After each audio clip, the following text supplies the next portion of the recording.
At sa iba pang balita, pinag-ibayo pang lalo ng Customs Bureau ang kampanya nito kontra smuggling.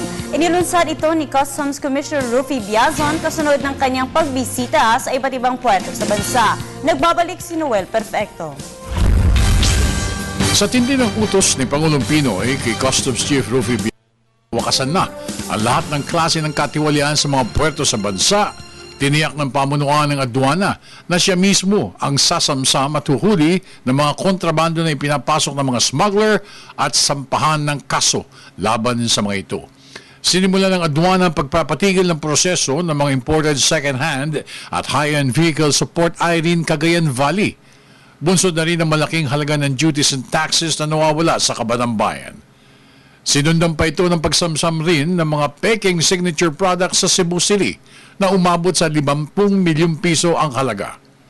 Hindi rin pinalagpas ni Biazon ang pagsakote sa tone-toneladang bagas na inilagay sa container vans mula sa Vietnam, India at Thailand at sangkatutak na agricultural products na itinago naman sa Marcelo Cold Storage sa North Bay Boulevard, Navotas City.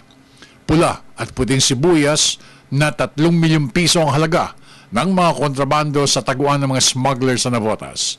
Mabilis ng iCare Group ni Attorney Rhea Gregorio sa pagtanggal sa 179 na mga brokers at importers ng bigas na walang kakayahang magpasok legally ng bigas sa bansa.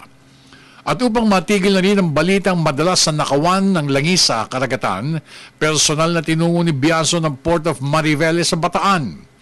Kasama ang Subport District Collector na si Attorney Elvira Cruz, inakyat ng mga ito ang 50,000 metric tons na Navig 8 Spirit na oil tanker sa kalagitnaan ng Barangay Lucanin, Mariveles upang matiyak na tama ang proseso sa pag-unload ng langis sa bansa galing sa mga oil tankers.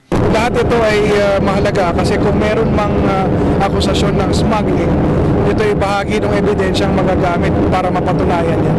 First time nung kapitan at ng vessel na pumunta sa atin, yung mga requirements naman sa kanya na produce, no? It only shows na yung standard naman kasi natin na susunod natin white standard. Balita na nakawan ng langis sa high seas. Ito yung kanyang tinitingnan at inaalamat kung sakasakali ay kakasuhan ng mga nasa likuran na nasabi smuggling activity.